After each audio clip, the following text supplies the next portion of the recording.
Hello, my name is Mundy. Welcome to Mundy Fox Art.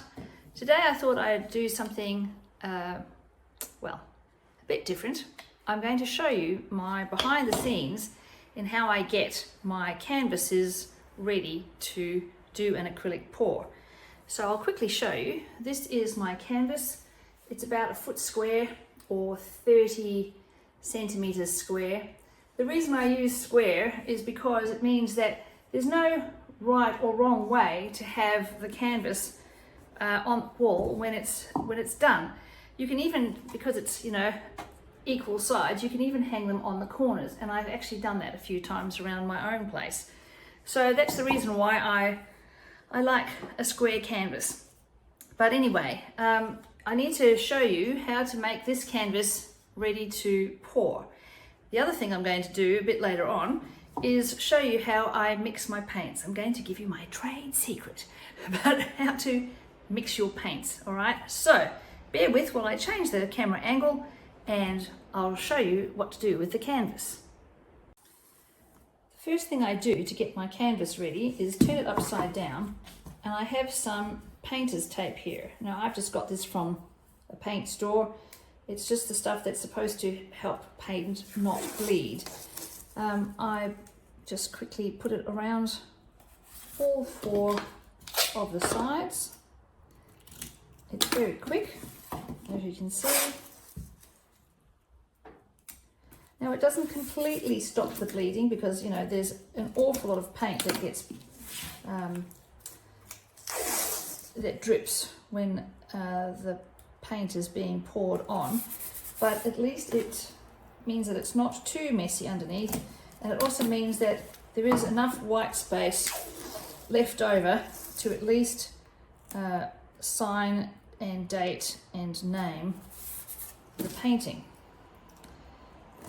Right, so that's the first part.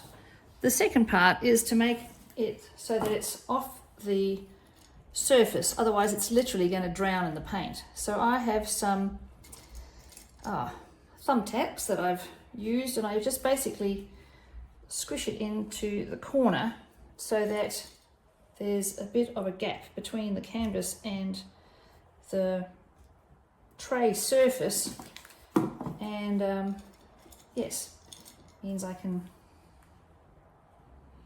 means the painting's not going to drown.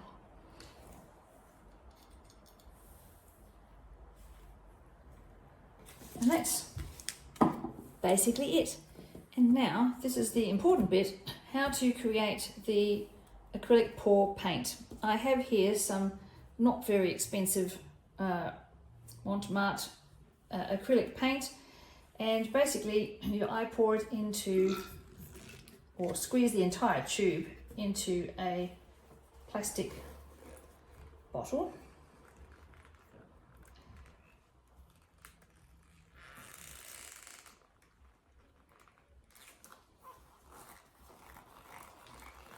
Trying to get every last bit out of it, or as much as you can anyway. Right, that's the first part. So part 1 is the paint, part 2 is the Floetrol. Now I have 2, you can see, different sizes. It's much cheaper to buy the larger size. It works out, a cheaper rate per litre compared to this. Now this is Floetrol. Floetrol is stuff that you can find in a hardware store. I'm not certain that the Floetrol here in Australia is the same as that's in the States. Please do your own research. But anyway, the reason why I have both containers is because it's much easier to work with the smaller ones. So I just decant, some of the stuff into the smaller container.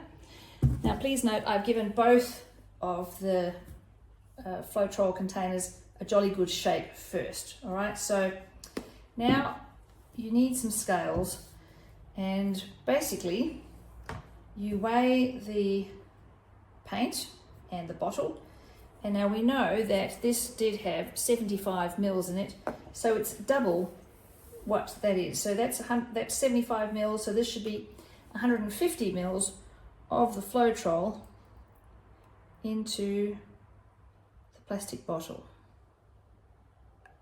Doesn't matter if it's a little bit under or over, but try and be as accurate as possible. There we go. Now, put the lid on tightly and give it a jolly good shake. And then that's my raw sienna ready to go for another painting. The final thing to do once you've made your paint is to please put a label on it so that you don't get horribly confused and you know what your colour is. Anyway, I hope that you found this information useful and helpful. Please comment down below if there's anything that you need more clarity on. Yes, please like, subscribe, share, and I will see you again in another video. Bye.